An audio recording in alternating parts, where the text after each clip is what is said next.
Saying no.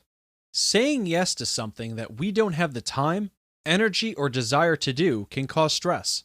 However, many people find saying no just as stressful. So, just how do you say no in a way that won't make you feel bad?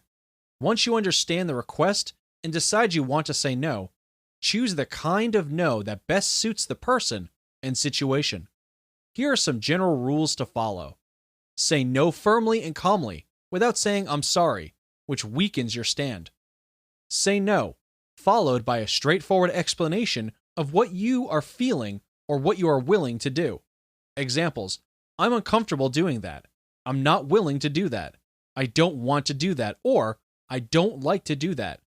Say no, and then give a choice or alternative such as not now. However, I will when I get this done, which could be in an hour, or I don't have time today, but I could help out first thing tomorrow morning.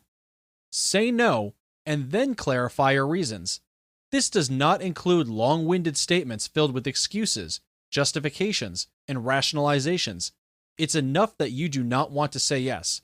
Your clarification is given to provide the receiver more information so that he or she can better understand your position.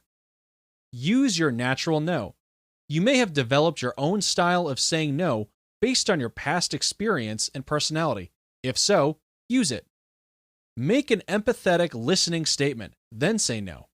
You may paraphrase the content and feeling of the request and then state your no. For example, I can see that it is important to you that one of my secretaries gets your report done. I'd like to have someone do it, but my staff is already overburdened with high priority tasks to be completed by the end of the day. Say yes, and then give your reasons for not doing it or your alternative solution. This approach is very interesting. You may want to use it in situations when you are willing to meet the request, but not at the time or in the way the other person wants it.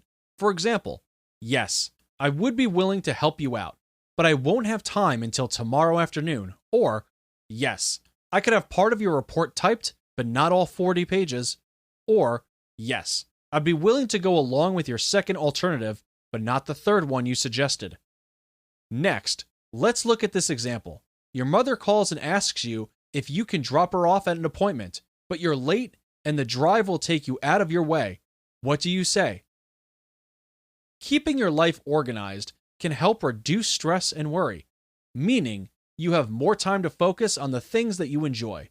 Make sure that if you're stressing about something, it really is worth stressing about. And if you know what's important to you, you can plan to address that priority so that you don't get stressed out about getting it done. At work, keep your workplace, including your computer, organized to save you time and make most tasks easier. You can also keep a to-do list so you don't have to worry about forgetting important tasks. At home, you can plan finances, meals, and chores with your family to ensure the responsibility is shared and important tasks aren't forgotten. Learning how to say no and delegate effectively will help you establish a plan for any area of your life.